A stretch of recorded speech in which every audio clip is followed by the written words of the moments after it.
Hello guys, kumuha pala ako ng taro chips na ibibenta sa school. Una, binalatan ko na muna po yung gabi. Sunod ay in-slice ko siya ng maninipis para crunchy siya pag pigprito. Pagkatapos po niyan ay hinugasan ko na muna at pinatuyo po. At nilagay sa tela para yung tubig mas mawala pa siya ng ilang mga minutes po.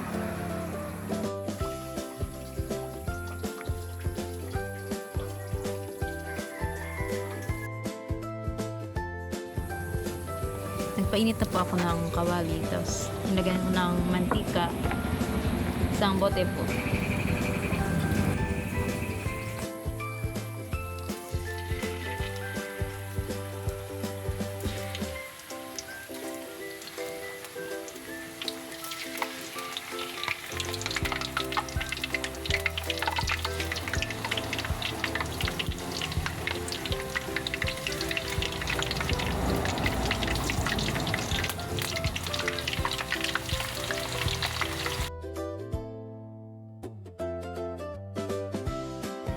Yan na po yung finished product. Nilagyan ko lang ng cheese powder para yun ang pampalasa niya.